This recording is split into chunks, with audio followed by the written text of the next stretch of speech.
happening now. We want to welcome our viewers from across the United States and around the world. This is the EdTech Situation Room. Good morning, good day, good evening. This is EdTech Situation Room, episode number 179 for the 27th of May, 2020. My name is Jason Neiffer, and I'm the Assistant Director and Curriculum Director of the Montana Digital Academy, the state virtual school located on the fabulous University of Montana campus here in Missoula, Montana. And joining me, as always, tonight, good evening, Dr. Wesley Fryer. How are you this evening, sir?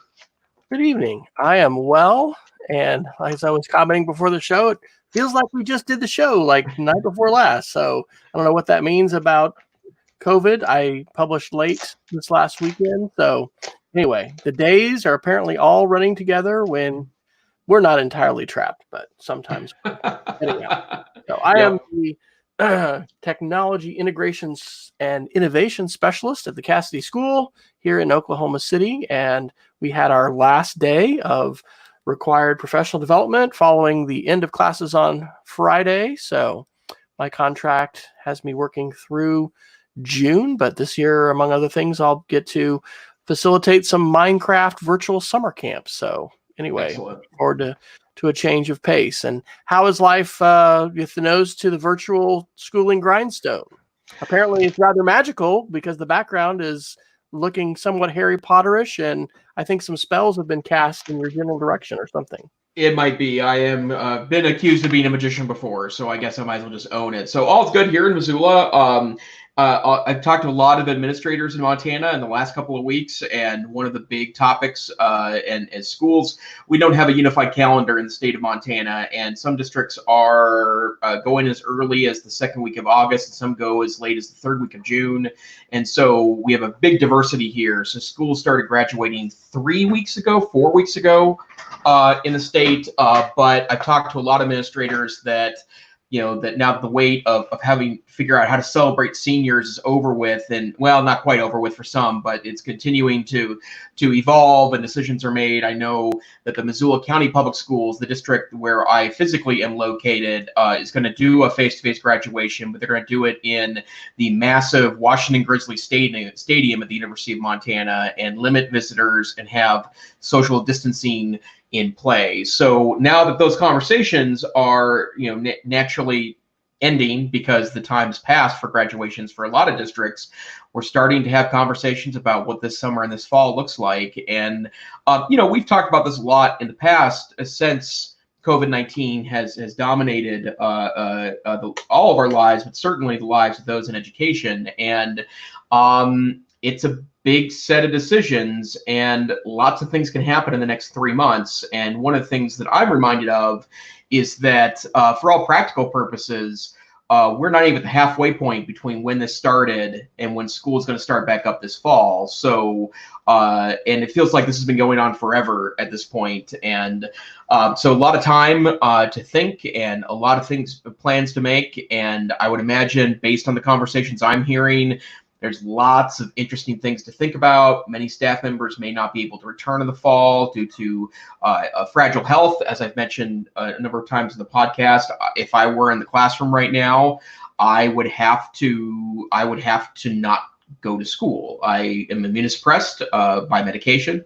I'm a kidney transplant recipient. It's something that I take very critical care of with several medications and minding of my health, and it would be irresponsible for me at this point, until we know more about COVID, to stick myself in a classroom with 30 students, no matter their health status or not. It's the 140 I might see in a day, and the law of large numbers plays against me at that point. So that's what's going on here. But I would love to talk more about all these conversations. My guess is we're going to touch on all these topics tonight. And Wes, this is not just you and I chit-chatting. What are we actually doing here on the EdTech Situation Room? Well, literally, folks, every week we solve probably every technology crisis, at least in terms of a policy level, and then a how do you apply it level. So we're delivering babies and solving global issues. But actually, we're probably just having conversations, hopefully provoking all of us to connect more dots and, understand how issues relate to us in our lives. So we're talking about headlines in the news. We've got a collection of articles that you can find at edtechsr.com/links. Topics for episode 179 tonight on May 27th include COVID-19, media literacy, Chrome OS, Google, China Huawei 5G, Apple, Windows, and copyright. So given such wonderful choices, Dr. Neiffer, where would you desire to begin tonight's solving of global challenges? Well, let's go ahead, and my guess is we'll probably spend the first half on these broader COVID media literacy issues. I have to say, we probably could do the podcast just on media literacy. There's enough going on in the world, and I know that's a passion of yours, Wes. And as a former social studies teacher, classroom social studies teacher, it's a big topic of passion of mine as well. But it's becoming acute in the way we're trying to figure out what media really looks like in 2020. We've called this in the past the technology correction, this notion that post 2015-16, the scandals related to Facebook and Cambridge Analytica and data mining and all the things that became kind of a symbol of way people were engaging in technology, and then what we do with it afterwards is really coming to a head, especially in light of the heightened tension around the U.S. election. But let's go ahead and knock out a couple quick COVID articles. Really interesting article from yesterday's Washington Post that says the Census Bureau estimates that a third of Americans are now showing signs of clinical anxiety and depression. And there's a lot of ways to break that data down, and I'm sure that no one will be surprised to find out the more affluent you are, the less likely you have COVID-related anxiety or depression symptoms.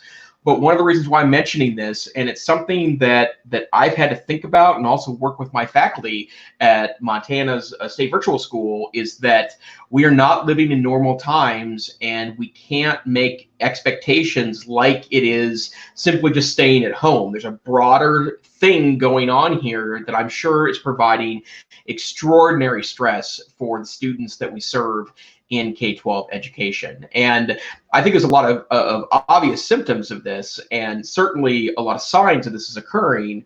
But one of the things we're going to have to think about is that if schools don't go back in session this fall, or if they start and then go to closures, or if school looks radically different. And I'm not talking about the kind of revolutionary chat that's going on places like EduTwitter, where people are dreaming what new schools could look like in light of the fact that we have to make some broad changes anyways. I'm talking about really unfortunate situations where students can't really interact with one another, or really can't interact with a teacher, or a fourth of teachers can't come into the school building, or a fourth of students can't come in the school building because of health issues. And so it's probably not as much of a discussion topic, other than it is a reminder that we are dealing with humans in this industry. It's a human-based industry, and my guess is before this is said and done, it's going to leave an awfully big thumbprint in the psyche of almost all of us in the industry. So don't need to talk about that in any real detail, but I thought that was interesting. And then one other follow-up article, great article from The Verge on May 25th, talking about how 3D printers are the front lines of the COVID pandemic. And we talked about several weeks back the Montana mask. That is the designed mask in the state of Montana that could be printed with a 3D printer that could serve quite efficiently as a medical grade mask. And a lot of dentist office and veterinary clinics and other non-emergency care facilities that wanted to stay in business to continue to serve their constituency couldn't find personal protective equipment. They ended up having to kind of scrounge together strategies. And in Helena, teachers I know that had run makerspaces or great interactive tech classrooms, shout out to Buffy Smith, the computer science teacher at Helena High School, who was printing off these masks and giving them. And I think at some point we're also selling them to various places across Montana for protective equipment. And if you are sitting on a 3D printer, I wouldn't say they've gone out of fashion. They certainly have kind of left the headlines, right? But certainly, worthy to take a look at those articles. And Wes, we've talked about 3D printing a lot. Do you have a 3D printer? No, we don't. When Shelley was teaching at Positive Tomorrows, a private school for homeless children downtown in Oklahoma City, there was a summer that when they had just got one and they needed help figuring that out. And so we got to borrow it for the summer and, printed some different things. We have a couple at school, but honestly, I have not gotten whole hog into that. Our librarian, both of our librarians actually, for elementary and middle as well as high school, are really into it, and they've got 3D printers, and they've Tinkercad and student projects and things like that. They've done the most with it. I've dabbled only a little bit. So are you in full production of some kind of gear at the Neiffer home? With, the rumor is you have just a few computers to power the revolution there. So do 3D printers fit into your mix of technology tools at this point? I have to say that sadly, no, I do not have a 3D printer, and in part because I could certainly be entertained by it, but I didn't have a use for it. I can say my brother-in-law, who's an engineer, right now he's kind of between formal engineering jobs, and actually we mentioned earlier in the podcast, I think it was late 2019, he did do a failed Kickstarter trying to sell his kind of super advanced badging system for those that had to wear a professional badge. But the notion of a 3D printing is very interesting to me, but I've jumped on such bandwagons before, only to find out that if I don't have a reason to use it daily as part of my job, then it ends up sitting in the closet. But I am super excited because I think kids will read these articles, and I think these stories will be told, and I think those that are running maker spaces, and I love the notion of a 3D printer in a library. I think that it's good to show that you can do something at home, right? You can fabricate. The point of the 3D printer is to provide an extraordinary opportunity for, fabricating ideas, to help spur creativity and think about, the whole maker movement. And Wes, you had another article regarding Switzerland pilots. You want to talk about that one? Yeah, definitely. So, Am I muted? Did I mute myself? No, I just laughed at the fact that it's Switzerland pilots as opposed to, I was thinking it was like a zzz pilot. So I need to read the whole headline. Please go ahead, sir. That's okay. Yeah, this is an app. So this is for COVID-19. So this is in Gadget on May 26th. Switzerland pilots a contact tracing app using Google and Apple Pet. Several thousand people are now testing Swiss COVID. They're going to have to change the law for this thing to go out to, millions of people. But basically, what this is going to allow people to do is to identify and say, hey, either I have COVID-19 or I've been exposed to COVID-19, and then other people running the app who have been within a certain proximity of that person for like a certain period of time, like 15 minutes or whatever. This is going to use technology to basically notify folks and be able to let people know if this is in broad use. Anybody who is running this app, you're gonna be able to tell. And it's not clear to me if you have to be running the app, and maybe there's technology. There's some other articles we may get to tonight about updates that have been pushed, and this technology that uses Bluetooth and other kinds of location aware technologies is pretty fascinating, but the privacy implications of this are also pretty seismic. So Dr. Neiffer, where do you fall today on contact tracing via smartphone, intelligent reporting? Any concerns there, or you think this will be important and fantastic, as we look at contact tracing as something I think we're going to need to continue to keep a lid on the outbreak of the COVID-19? I like the notion that a lot of these software suites are using open source philosophies so that sneaky things don't end up in the code that are, I guess for lack of a better way of putting it, like uncomfortable, creepy, right? Like where those data sets are going.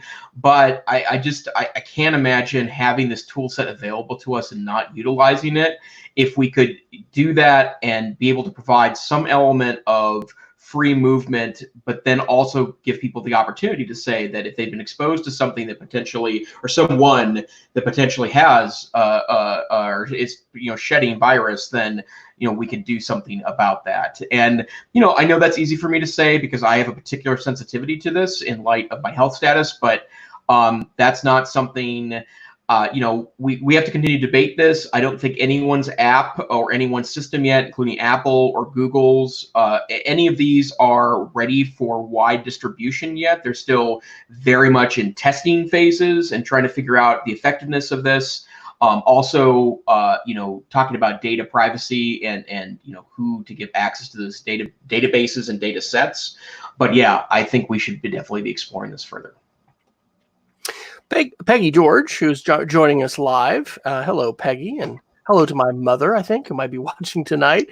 Peggy just put an article in that we can chat about quickly. You've got a number of articles under the Chrome title. This one could also go under security. This one, let me link it here, Jason, so you can get to it. Which, of course, if you'd like to go to these articles, you can go directly to edtechsr.com/links, and you can find this. The headline is really kind of clickbait. But perhaps, I don't know. It's Google just gave millions of users a reason to quit Chrome. This is from Forbes and Gordon Kelly, a senior contributor from May 26th. The article actually says that Google engineers, pardon me, have identified this and reported, this is via ZDNet, that unsafe code within Chrome is responsible for 70% of its security vulnerabilities and 125 of those 130 critical bugs found in the browser over the last year. Now, that's kind of an interesting, of course, code is going to be responsible for bugs that are in it. Anyway, they're blaming C and C++. And what the author is saying is that, hey, Firefox is built on a different basis. Edge, Opera, Brave, they're all Chromium based, but Firefox is not. It's built on Rust and it's safe and it's wonderful. And so it says, to Google's credit, it's now looking to address the memory problem, blah, blah, blah. I would not quit Chrome. I would not take a single article, like this. And I don't know. Sometimes with these security articles, I mean, if I read that right, I don't know. That's yes, of course, the vulnerabilities within Chrome are due to the code base. I don't know.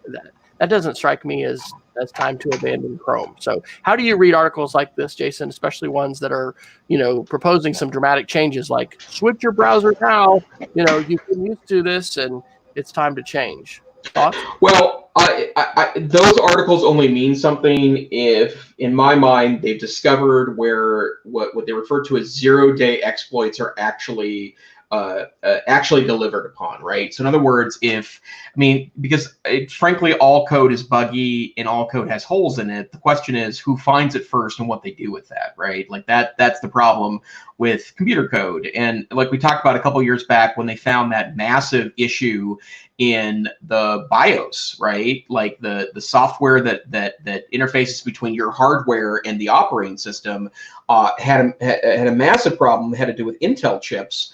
Well, you can't pull the chip out of your laptop. It's stuck there. 79-80% of all consumer electronics in the last 20 years were made by Intel, or I'm sorry, consumer laptop and desktop electronics were made by Intel. So it's not like we can get rid of them. So hope things are patched. Run updates on your operating system. Run updates on your browser. The good news is that's less complicated than it was, even 10 years ago, because most of that happens in the background now. You yourself don't have to take any actions to have the Chrome browser update, for example, because that's automatic. But be careful. I don't find that article persuasive either, right? And my guess is if you start sniffing around, yes, Firefox is based on Rust. I don't really understand the implications of that personally, but my guess is that Firefox has its own share of issues, maybe less, but still issues exist. Well, reading the article a little bit further, it is talking about the code base and some vulnerabilities, how, C++ and C are 35 years old and, the need for, I guess, newer and more secure code. I would say that this does point to the fact that we need to be updating our browsers. And we actually need to be happy that there are multiple options for browsers. What's happened, we've talked about this on the show, super interesting that Microsoft's adopted Chromium, right? There is no more Internet Explorer on a Microsoft code base, which became Microsoft Edge. That new blue E is actually running, Chromium. So these things need to be continually updated. And even though, all of us suffer to varying degrees the baby duck syndrome, which, yes, you can, search for it in Wikipedia. It's where we are imprinted like the baby duck with its mama on a particular technology, and that tends to be what we want to stick with. And so we have our habits of what kind of email client we like and the browser we like and all these sorts of things. So we do need to be keeping an eye for security, and we definitely want to be utilizing updated versions of whatever it is that we're running. But I think, this particular article is pointing out that, there's issues with the code base, but boy, it's going to take a whole lot to get me to change off of Chrome. Now, I will ask, Jason, you were playing with the new Microsoft browser, the Chromium base. Yeah. Is it still called Edge? And what's the update for that? Because it's been a few weeks since we talked about that. Yeah, so I use it when I am in the Microsoft universe, right? I'm not talking about on Windows, because you can be on a Windows machine and still be very much steeped in the Google universe. But when I am on any Microsoft property, right? So I'm in Outlook, or I'm using web-based Word or web-based PowerPoint or Excel. So mostly with my work with a couple of my side projects, like the Northwest Council of Computer Education, they are on Office 365. I prefer that browser because it seems to work ever so slightly better, seems faster, crisper, more stable with the Microsoft products themselves. But it's great. I mean, it's a nice browser. It feels very Chrome-like in the way it interacts with websites, and also the way you can. I mean, it's clearly got a Microsoft skin on it, but it works basically the same as Chrome, and it looks like the good Microsoft design. I like Google design too, but the kind of Windows 10 design language is well baked into it. And if I were a Microsoft person full time and weren't so invested personally and professionally in the Google architecture, right? Like I am a big Google Docs guy, and my day job utilizes that, I probably would consider a switch to Edge. It's a great browser. So this is actually a great media literacy opportunity too. Peggy was saying that this article had alarmed folks in a Mac user group that she's a part of. So this is a great time to apply what Mike Caulfield, Holden on Twitter, calls the SIFT strategy, and employ something called reading laterally across the web, which means what other sources are talking about this. And anytime we have an article, especially one that we, oh my gosh, we respond like, okay, this may be a big deal. The first step of SIFT is to stop. And we want to be investigating the source, and we want to also be looking for, reading laterally and seeing what else. So what I just did was I went to Google News and I put in 2 words, Chrome vulnerability, to see what other journalists are picking up the article and writing about it. There are really only 3 articles in the last week. Well, no, there's some more. Well, I'm seeing an article from ZDNet with a different headline. It says Chrome, 70% of all security bugs are memory safety issues. So there's an article covering the same thing, but with a very different headline.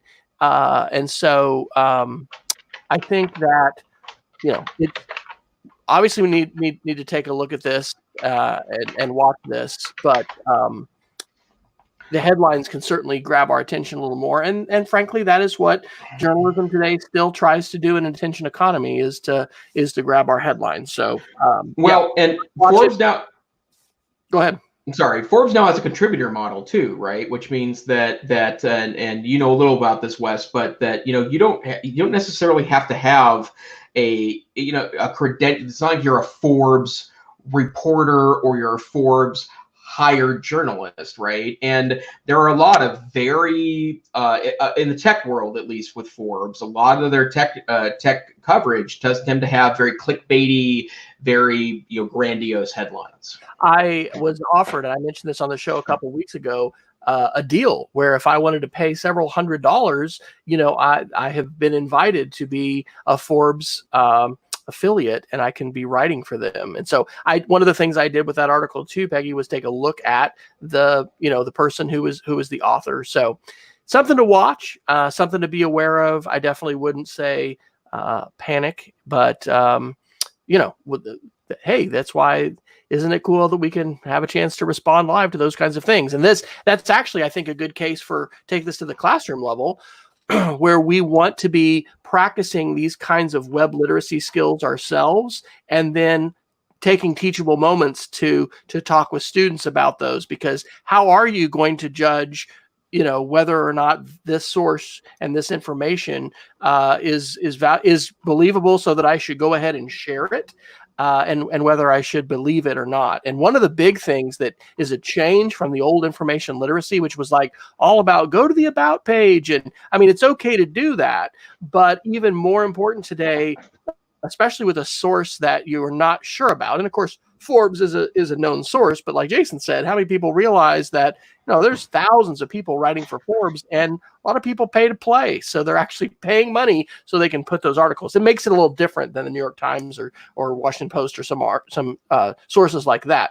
But it's this idea of lateral reading, and just making sure that there's other folks that are covering that, and you don't just have an outlier source, who is reporting. So, and I would add one other thing specific to this article too, that I wouldn't say this article was overly techy. But when you start digging into the code base and what programming language you're using, and trying to understand the difference between C and Rust, and I mean, we're a couple of nerds. I think we are functional enough to understand what this article's saying. But if the risk here was as dramatic as the headline, more consumer-facing tech journalists would be covering this. This would be in the New York Times. This would be on the Kim Commando show. This would be on Leo Laporte's Saturday Tech Show that's syndicated. Like, you would hear a lot more about this, and probably a call from consumer groups like Consumer Reports, for example, to move away from the browser. And I get that, there is there's some cachet to using dramatic headlines like this, but whenever I see something like that, it's a sign to me that you definitely want to utilize strategies to evaluate that. Although we joke at work oftentimes that when we're helping teachers write content, it would be kind of funny to utilize like clickbait content, right? Like Louis the Sixth was a bad guy. You'll never know or never figure out what he did next, kind of stuff. Hey, so, and part of media literacy is learning how these messages are crafted and helping students, create. Peggy's asking, how would we know that about Forbes pay to play?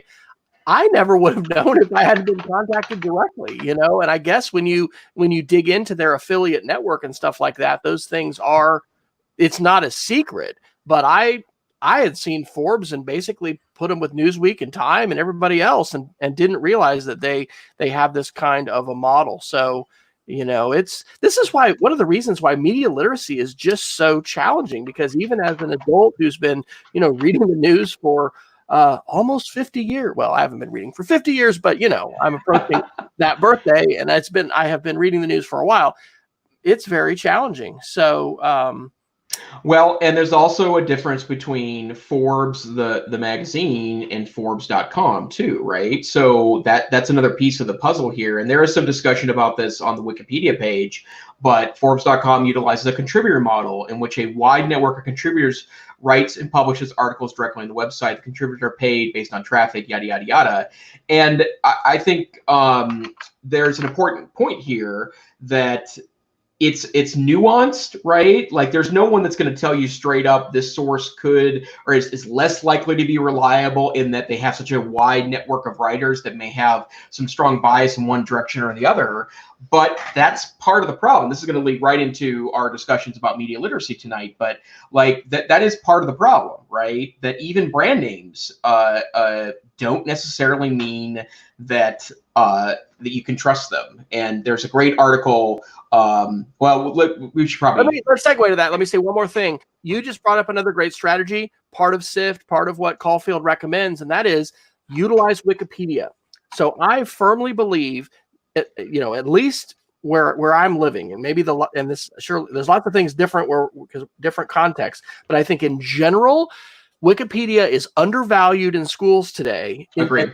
Tremendous resource it is. And one of the ways we can use it is to look up a news source. And I've utilized this with some Facebook stuff that's come up in the last few weeks where somebody shared a source. I'm like, who the heck is that? And again, rather than go to the about page for that site, I'm going to Wikipedia. And then you can look at the talk pages, because if there's controversy, it will be reflected on the Wikipedia page, if not on the front page, when you go click on the talk link, and you can see how people are hashing out debates. And so these are great conversations. And I in the Geek of the Week, I'll mention a new project that I'm working on. But I just feel it is. I want to segue to your media literacy articles, Jason. We got to talk about Twitter.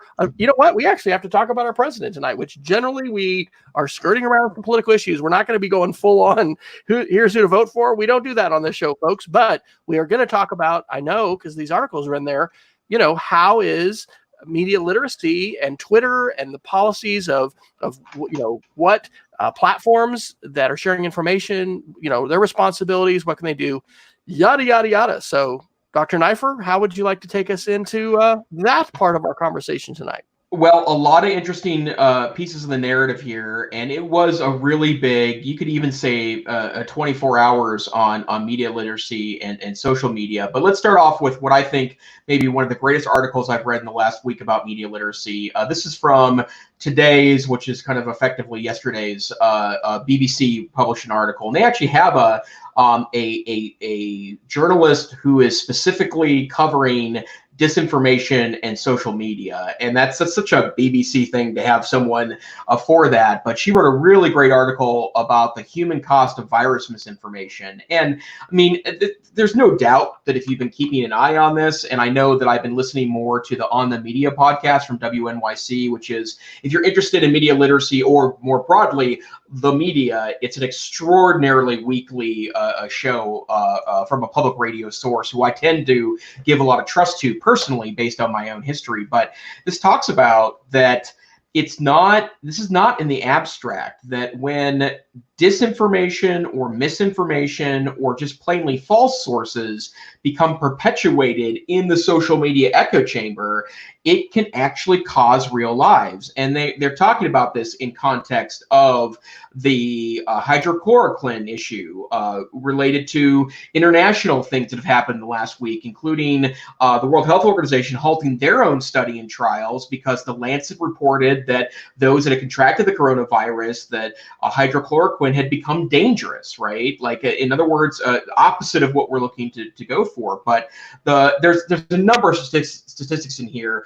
I would strongly suggest that you go to edtechsr.com/links and get this link, right? Read this article, share this with your students if you're still in school this year. But they talked about how in Iran, right, which had an early massive number of cases of COVID-19, and Iran's a little bit of a mystery black box to us because their internet they have kind of a more or less an internal internet. In fact, they've got the ability to literally shut off the outside internet based on government whims. It's obviously the opposite of Western style democracy, but they've been talking about internally that the medical officials have reported that 796 people have died of alcohol poisoning because there had been a number of social media posts regarding alcohol as a treatment or a preventative measure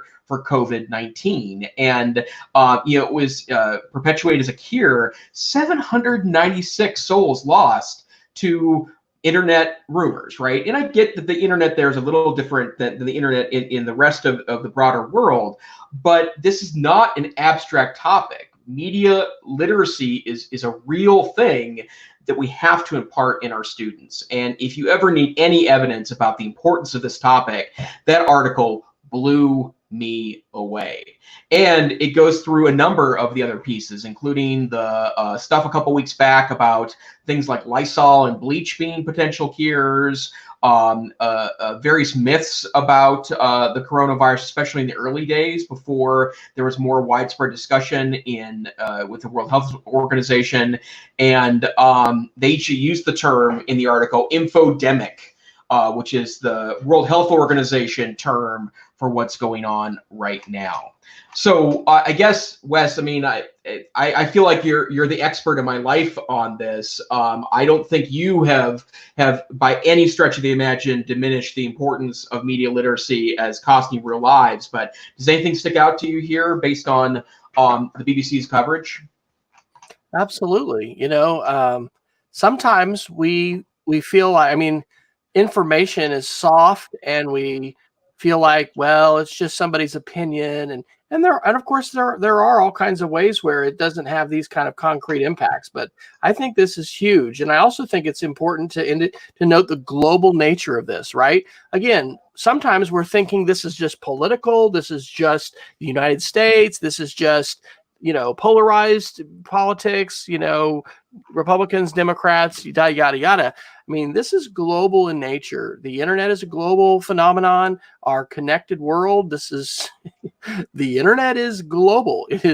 And so these things are touching us all. So I think it's excellent. And case studies are really valuable, right? To be able to pull these kinds of things out. And I mean, we've seen a number of articles and reflections. Dan Rather had a really, I think, poignant post on his Facebook page with a poem and thinking about 100,000 deaths and, how relative to other kinds of disasters and things like that. So I think this is fantastic. And I have not seen that article actually, or if I had, I mean, this is again one of the reasons why I love the show and it's so beneficial, because when Jason says, hey, this is really, we're filters for each other, and hopefully for you, if you're watching the show, there's so much information out there. One of the key skills that we all need to get better at is how to filter information and how to determine who we trust, and then how we're going to decide what to do with information that these sources share with us. So I appreciate you highlighting that, and I think that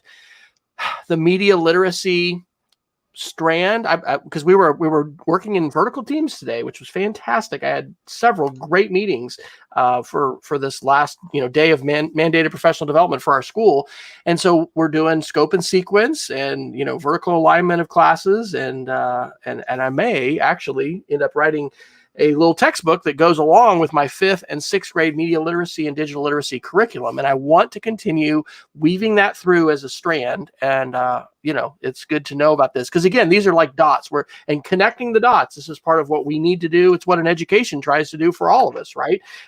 We hear these different data points and articles and things like that. How do we make sense of them? And so it's very helpful to have that perspective. And I look forward to reading that article in greater depth because I didn't have a chance to do that before the show. Yep, you'll love it. It's really great. Okay, well, let's open Pandora's box here because I think actually Twitter has opened up Pandora's box. It's moving the conversation along, so I certainly wouldn't disagree with the action they've taken here. But you may have heard, because it was well covered in the media, that Twitter did something that they don't do that often, and they labeled 2 of the president's tweets yesterday regarding mail-in ballots. And for those of you that are unaware of the political side of this, that many states are moving towards mail-in ballots. Ironically, one of the leaders in this is the state of Washington, whose Secretary of State is a Republican. So the mail-in ballot advocacy and criticism, to be clear, too, crosses party lines back and forth, right? But generally speaking, Republicans tend to be against this as a strategy, citing concerns with security, as opposed to Democrats tend to see it as an opportunity to increase the voter participation. And President Trump yesterday said that it was going to be a big deal and that it was going to lead to increased scams inside of election results, and it was super bad. And what has been really interesting to me is that Twitter decided to put in a link on the tweet saying, find out more information. labeled the president's tweet as false, and then provided, I mean, an extraordinary number of articles. I counted at least 8 or 9 before I gave up. To be really clear, they are media sources that the president would label as fake news, right? I do not believe that the Washington Post and CNN and the other mainstream sources cited in the article would be considered fake news. But at the same time, that's what they did, and also I thought this was really interesting too, because they had to spend time doing this, cultivating this with a human being. They found experts that were speaking on this issue on Twitter. They were all verified, which I thought was interesting, but experts in political science and the study of elections to also say that the claims of the president were false. This led to an expected storm, right? President Trump freaked out, said this morning that we're going to have to consider either closing down or heavily regulating social media platforms. There is there's kind of a story here. So if you start to weave it all together, so that's this is CNN that's reporting the articles that I shared in the show notes. Then The Verge today talked about that there has been a number of lawsuits against social media platforms that have claimed that they have a liberal bias, right? That they tend to silence conservative voices.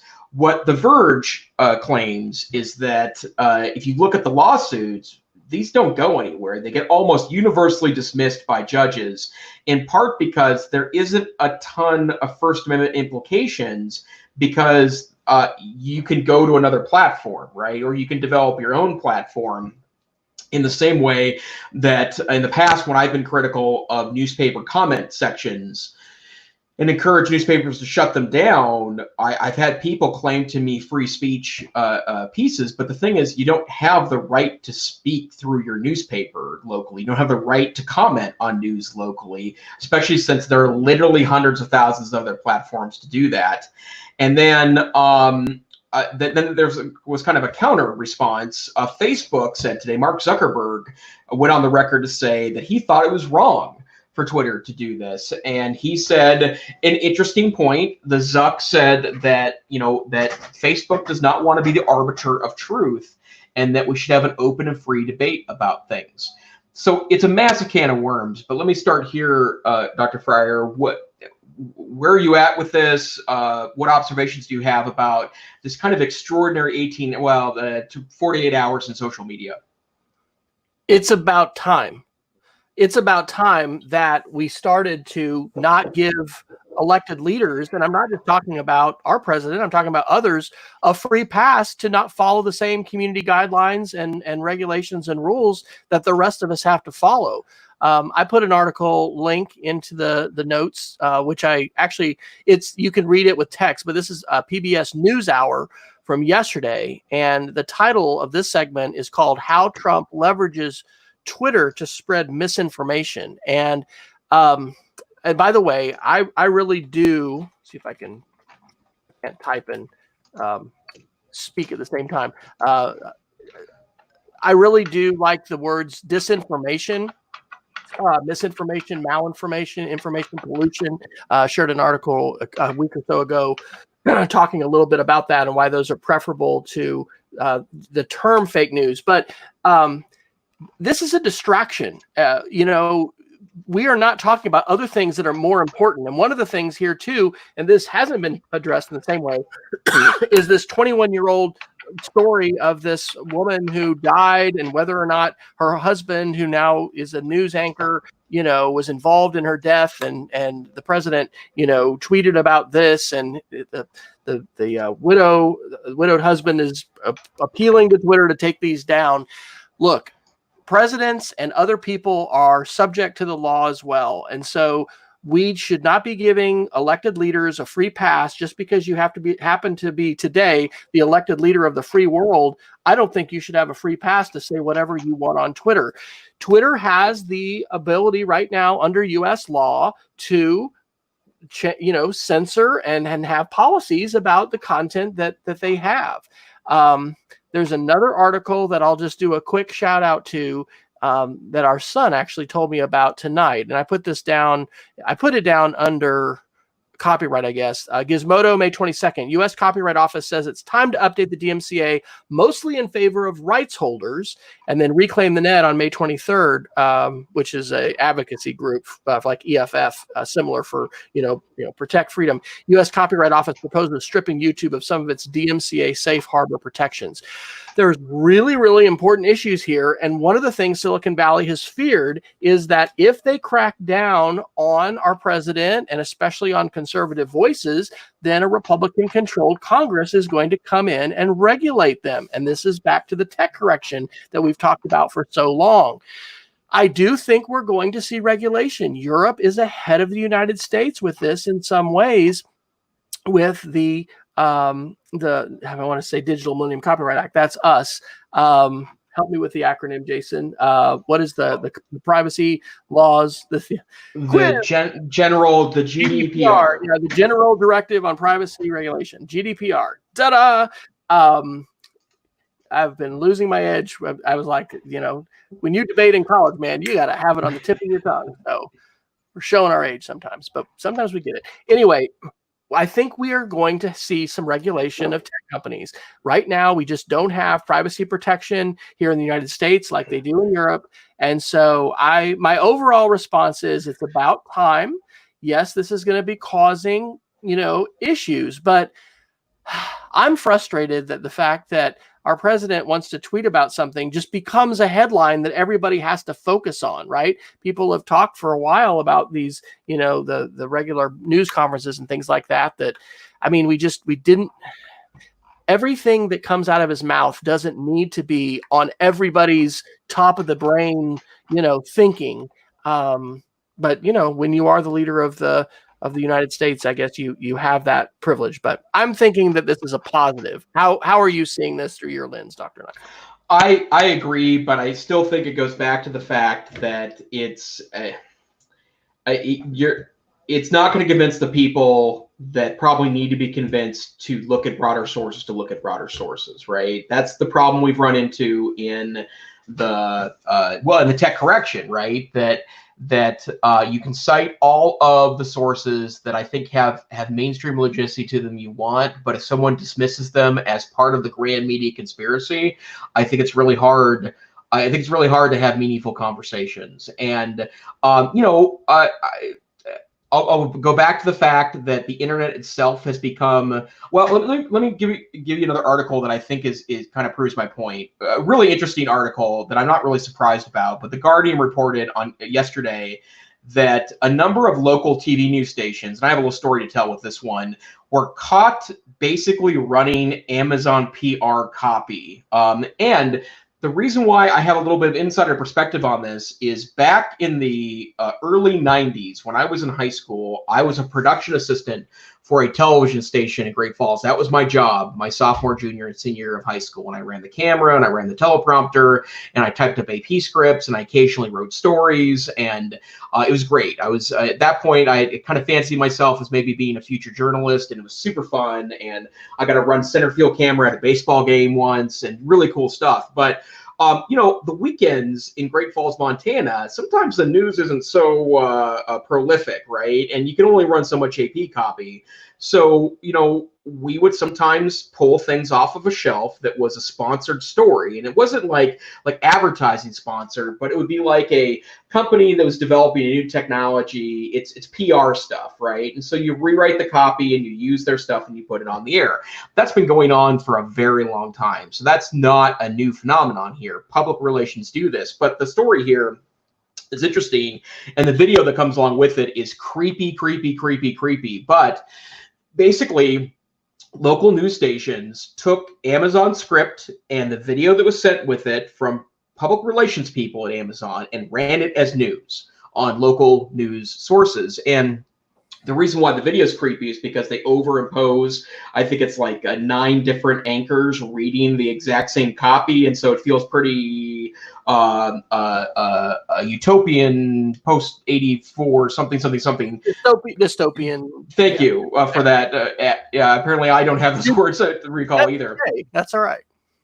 I'm here to But the Guardian is well, actually, I'm not saying that right. I'm sure that all of these news stations themselves are considered legitimate news sources in their community, and here they are running like literally public relations information for Amazon. And so you got to be careful, right? That everything, even in sources that you trust, right, is probably due a little bit of additional research if it in any way challenges you in a way that you're not expecting or goes against the norm of what you believe about something. And I want to segue back to this Copyright Office, YouTube deal, because this is where it relates. Safe harbor, the Digital Millennium Copyright Act, the DMCA, has given the platform safe harbor for not being liable for the content that they have. And it has, in the case of fair use, given a broader latitude to creators to be able to use materials. If we have a crackdown that is regulatory, coming from different kinds of directions, these things can happen by executive order. It doesn't have to just be, I think, via Congress. The media landscape can change and shift.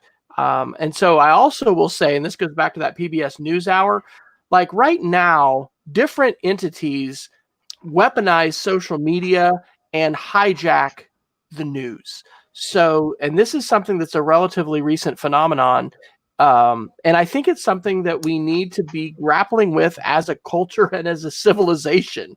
And so we don't have clear answers for this, but definitely the provisions of law, and specifically copyright law and liability, have played into this. And so, this is it's not really a rumor like we have a rumor of Apple glasses coming out, but this is the Copyright Office had a report that came out. And so seeing how both Congress and the executive branch respond to that is going to be pretty interesting. And I'm glad to see us trying to address these issues, because I think overall, one of the things that we saw with the tech correction was just the failure of the platforms. And here I'm talking about Facebook to the largely, but also Twitter and other YouTube, Google, their failure to step up to their responsibility, because they are so powerful. And I think we probably had these comparisons before about the GDP of countries and things like that. I mean, these companies are larger and wield more financial clout and certainly global influence than a heck of a lot of countries, in the world. So this is something important to follow. This is something we need to be talking with kids about. It's complex. There's a lot of parts and pieces to the puzzle. It's also hard because it touches on polarization issues and political issues. And we've talked about that before in the show, how there could possibly be a tendency, and it's been historic throughout time, and maybe it's greater today because we're more polarized, some would say, than we have been as teachers, to steer clear of issues that are going to have anything to do with politics. But shoot, we're being polarized over masks, right? The governor of North Dakota, I think, just, gave a plea on media yesterday to say, please don't make this into a Republican Democrat issue. If you're immunocompromised or you've got a child who is, or whatever, I mean, you're going to have to wear a mask. So highly polarized environment, really important issues. And I'm glad we're having a chance to talk about it, and would love to hear, your thoughts, not only for those of you joining us live, but anybody after the fact. We've got our Twitter IDs out there. These issues are not going away. That's why they continue to appear week after week, in some cases, on our list of links. So anything else there, Dr. Neiffer, under media literacy that you want to mention or pontificate about? Not any deeper on that particular topic, but I would say that you should also, in addition to talking about this with students and your colleagues, also talk about it with your families. And I'm very lucky. My parents keep up with the media. I mean, I wouldn't say they're as deep in the news as I am, but they keep up with the media and want to talk about it with me on the phone and look through things. My in-laws too are very well-read and like to keep up with pieces, but talk with your family about this too. And also, if you see someone citing a news source that is clearly sketchorama, say something. There you go. All right. Well, we've got a little bit more time. Why don't we do a couple quick ones and we kind of go back and forth? Yeah. Here's a quick one, but of course, it's from Forbes, so let's be careful. This is from May 26th. China just crossed a dangerous line for Huawei. New retaliatory responses threatened. I did check the source of this fellow who is a owner of a cybersecurity company. We've talked about this too. You want to talk about a complicated issue, like what's playing out on the global stage between the US and China, and how does Huawei fit into that, and 5G? Well, we're having a global rollout of a new cellular technology called 5G, which when it is available on cell towers and when, we all have devices that can connect to it, which means we're going to have new ones, it's going to blow away connectivity that we have today. In fact, right now in remote learning, if we all had 5G connections, we wouldn't be having many connectivity problems, maybe. But there's a big war going on between the United States, especially, and China, and this company called Huawei, which was founded by a former military, high-ranking general in the Chinese military. And now the United States is trying to block Huawei's equipment from being utilized in the build-out of infrastructure because basically, this is my understanding, and it could be totally wrong, I don't think the U.S. government wants China to have the same capacity that was proven through the Snowden revelations in the United States, that we could just tap into the internet, suck all the data out, and read everyone's mail.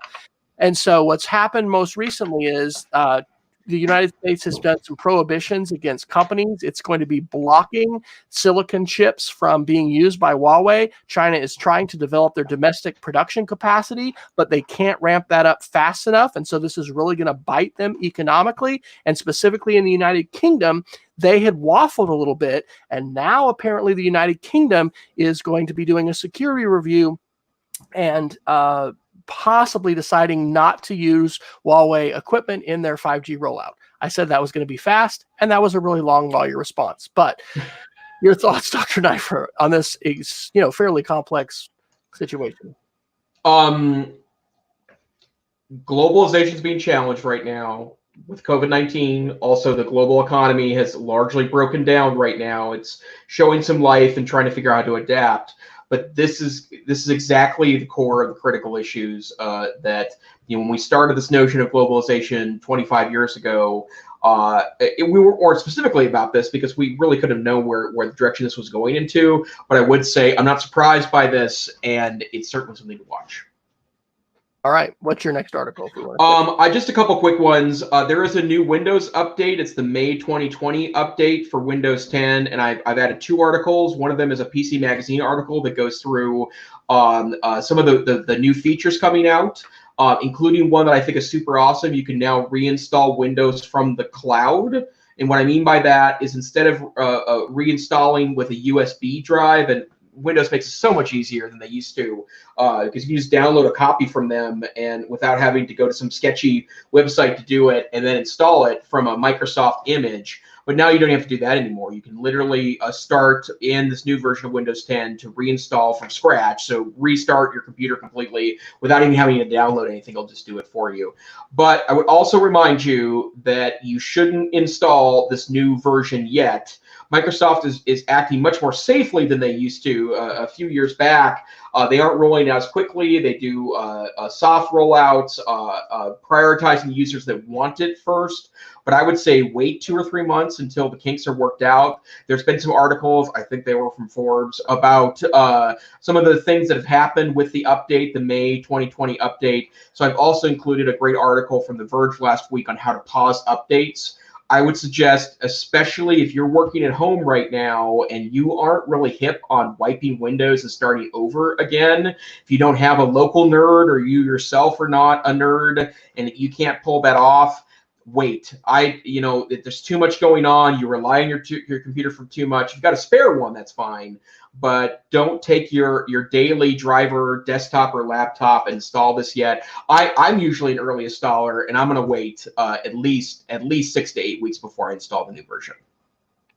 And on the Apple front, mention just a couple. I know we've got some Apple users in the audience tonight. There have been some updates and some weird things happened. My daughter brought me her phone the other day and said, "Dad, what's up? I can't open YouTube. It says it's no longer shared with you." what is that? And I said, well, I don't know. Let's just delete the app and download it again. And we did, and it worked. But she's not the only one. So Forbes, got a few Forbes articles. Says iPhone user mayhem. Here's why hundreds of iOS apps are suddenly updating. That was Forbes on May 26th. And then another Forbes article, iOS 13.5 chaos, the frustrating problems making iPhone apps useless. There's several updates to those articles too. These are being patched and updated. But anyway, it could have had to do with family sharing. It could have had to do with security certificates. But we're seeing some issues like that. Always a good idea to update, restart your device. And hey, security certificates, that's a thing. You know, I'm thankful for the things I'm not responsible for anymore at our school as the recovering director of technology after 4 years. But hey, keeping your certificates updated for your website, for your servers, for your mobile device management platform, all these things are important. And hey, sometimes some things happen with Apple. So it didn't cause my daughter to stop being able to see YouTube, but it was an interruption. And we also are, you know, like we said, seeing some rollouts of some new technologies with COVID and contact tracing. And so there's, you know, more updates that are being pushed out. On your iOS device, I recommend people do go ahead and keep your automatic updates turned on. There's just so many. And we haven't seen the large scale breaks with iOS like we have seen with Windows 10. But I'm among other things, I'm thankful for, I am not wrestling with Windows 10 labs that we've had related to firmware, but also Windows updates. We had a mess of issues with. So I think your advice there on holding off on the auto updates for your Windows 10 box is good. So we are at the top of the hour. Thanks to EdTech Teacher to tuning in via Facebook and giving us some love there. Any other articles, Dr. Neiffer, before we Geek of the Week it? No, in fact, I'm so excited. I want to skip right to the Geek of the Week. There you go. We'll go for it, sir. You're okay. Up. Well, I don't know if you have an experience with earlier versions of the software, Wes, but I always used to love the AirParrot suite and also Reflector from Squirrels. Great software. Basically, what it allowed you to do was take your desktop computer and sling it somewhere else, like a Chromecast or an Apple TV, or I'm trying to think of a third one, and I can't remember it, but that's not the point. But Miracast. Yeah, Miracast, which is another great protocol for sending video around. Well, this week they released the third version of both AirParrot and Reflector. I bought them for $30. It was both Mac and PC serial numbers, plus I bought both of them at the same time, and the new version is amazing. And I'll give you an example of how cool it is. So AirParrot, I have installed in my Windows box, and I happen to have a television in my new home office it's an older 32-inch flat panel that was in a brief graduate apartment I had 5 or 6 years ago, and it's sitting in the corner, and it's got a Chromecast on it. I can actually turn that into a third monitor. I have 2 monitors on my desktop setup, a third monitor via software. So all I have to do is say, become a third monitor on the Chromecast, and it becomes a third. I can just drag a window onto the Chromecast or a Miracast, or if I'm using AirPlay on an Apple TV, I can do that. The interface is super simple. I can even take desktop media like an MP4 file and stream it to any of those devices. And then for those of you that many PD professionals know about this one, but Reflector is a great piece of software on Mac or PC that basically turns your computer into a place to sling a device like your mobile device. So I can take my Android phone, open Reflector up, and I can send or Chromecast this to my desktop and then show it like on a projector, or I can see it larger or take screenshots or videos of it. Super easy to set up, worth every dollar. And I think I spent $31.55 or something on it. But for those of you that do a lot of presentations or like to kind of mess around, or you like a lot of monitors and you have a second, third screen in your room that's a television, throw a Chromecast or Apple TV on there, cast it right over. It's not perfect because it has to go over software. It's not as real time as a real monitor would be, but for a lot of applications, super sweet. Airsquirrels.com. Tell them Jason sent you, or don't, because they don't know who I am. That's right. Don't expect a discount, but hey, you can tell them that. And they'll appreciate the Twitter love, so you can reach out to tag Jason in your tweet. So I'm only going to do one Geek of the Week tonight. I know that's going to shock everyone. I've started a new project that hopefully is going to become a workshop at the Digital Literacy Summer Institute. Right now, we're calling it Conspiracies and Culture Wars. I don't know if it'll be that in the future, but in the about, I said this is a brainstorming collaboration document for conspiracies and culture wars, which will hopefully morph and branch into different directions. We want to encourage and empower people to be literate and constructive citizens of our communities. And so we need to know how social media and digital technologies are shaping public perceptions, mainstream media headlines, and culture, connecting the dots, filtering information, identifying credible sources, etc. So I am excited, and I'm partnering with Brian Turnbaugh, who is We Go Twits on Twitter. Shout out to Brian. And this is the media literacy journey. Where is it going to take us? Maybe in a few years, it may take me to a university to be employed to teach about it full time at the university level. I don't know. I think every single school, no matter where you are, and this may, not just be in pre-K and kindergarten, but as students start using the web, especially, and that happens at a very early age, web literacy, media literacy, information literacy, these things need to be skills that we're regularly talking about. And there's a whole lot of conspiracy theory and weaponization of social media and things that impact our democracy and our elections. We just need to understand those better. And so you can watch that document if you want to and see where that goes, but it's hopefully going to go somewhere this summer. So Dr. Neiffer, when you're not here, talking as we are after the top of the hour, which sometimes happens, where can people find you online? Hey, I'm on Twitter, Tech Savvy Teach. I like Twitter. Twitter's fun. You can get a lot of different points of view, and EdTech Twitter is always an interesting place to find out more about tech. I also work with the Northwest Council for Computer Education blog.ncc.org. And hey, I do want to announce that Montana Digital Academy is sponsoring, or is a sponsor for the Mountain Moot, which is usually a Moodle conference, but they are going all online this year. Like many other conferences, it's mid-July and it's free. And we're going to really work on trying to find an opportunity to get, and I'll probably end up talking to my friend Dr. Fryer here to see if he's interested in participating as well. But we want to get a lot of people there. It's honestly the best small conference I've ever been to. After this whole COVID thing said and done, you should go to this conference. It's at my alma mater, Carroll College in Helena, Montana, and they just got a great vibe and lots of wonderful people, an international audience, but it's still a small conference. But it's going to be online, it's going to be free, and we're going to work really, really hard with the folks at Carroll to try to get as many teachers that want to be challenged to think about ways to do remote teaching differently at that, mountainmoot.com. And you, sir?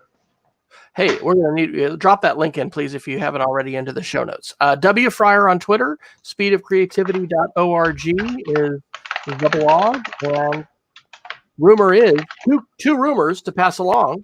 You can consider the source. Jason may, at a future date when we can safely gather, be bringing homemade sourdough bread. I may be bringing smoked brisket to some kind of face-to-face event. And hey, maybe we'll do a shout out and see who else wants to join us. The other rumor is, it looks like I'm going to do in the first 2 weeks of July an iPad Media Camp and also a Make Media Camp for remote learning.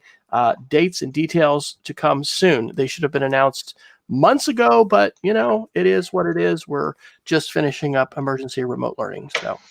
Excellent. Well, this here is not an event in July, although I'm sure we'll be around in July to tell about it. This is the EdTech Situation, where we are a once-a-week podcast on Wednesday nights at 8 p.m.